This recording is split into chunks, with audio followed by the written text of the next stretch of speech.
I think in terms of working towards well-being, it's really a multi-pronged strategy that we need to take. So I do think actually we need to think about our own personal well-being. I do think we need to start asking questions about work-life balance, about the way that we interact with our children and our parents. We also need to think about well-being at the level of community. So to what extent is the community enabled to look after itself? Are there community events? What are the opportunities for people to show care and concern for one another, even just to get to know one another?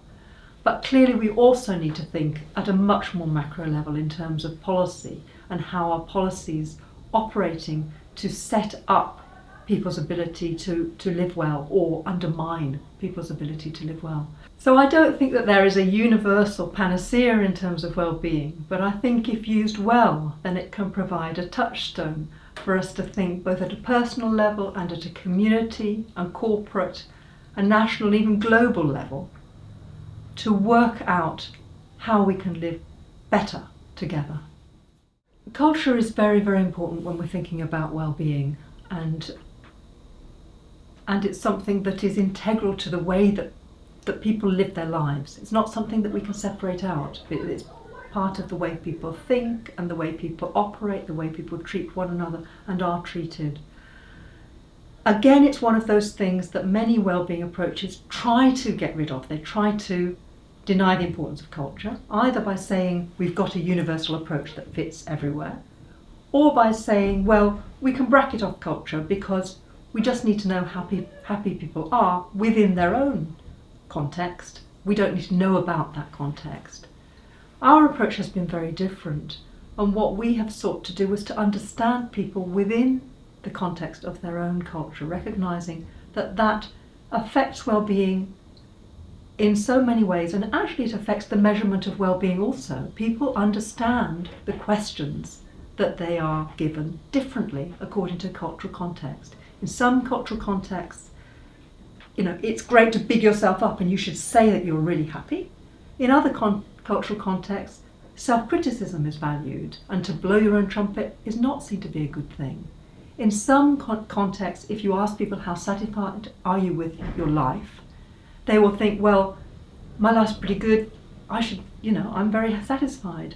Other people will hear that same question and will say, well, I've got great dreams, therefore I'm not at all satisfied with where I am. Unless we understand people's culture, we can't understand what they're saying to us when they talk to us about well-being, whether that's in numbers or in words.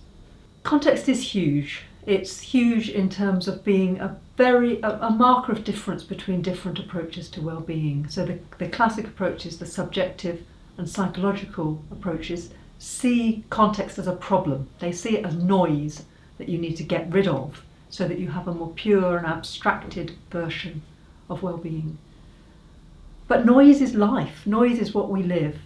And if you ask people about well-being, they live within a particular context, and the meaning that their lives have belong to that particular context. So if you want to understand what well-being means to people, you have to understand the context of their lives. Abstracted numbers or even abstracted odd comments here and there will not be able to convey that sense of well-being. So part of relational well-being is the relationship between the person and the context in which they are. That's one dimension of relational well-being. Another way that you can think about that interrelationship is to think about what's the constituents of well-being. Clearly, well-being is important about personal processes. So psychological processes, how you were brought up, how your parents treated you, your current relationships within the family, beyond the family, with colleagues and so on. Personal processes both within your own relationship to yourself and your mind, but also in your relationship with other people. Clearly those are very important to well-being. Nobody would dispute that. But what we also need to recognise is that those personal processes belong to a larger set of relationships, and that's relationships within society. So those personal processes are affected, for example, by the way that society sets up gender relations, by the way that society sets up relations between people of different racial identities or different religions, by the way society organises wealth and poverty, justice and inequality. So those personal processes can't be thought of as though they're separate from the societal process, but there's a close interrelationship between those. And then when we think about the personal and the societal, we also need to think about the environmental, because it's very clear, I think it's generally recognised now, we can't think about human well-being unless we also think about environmental well-being.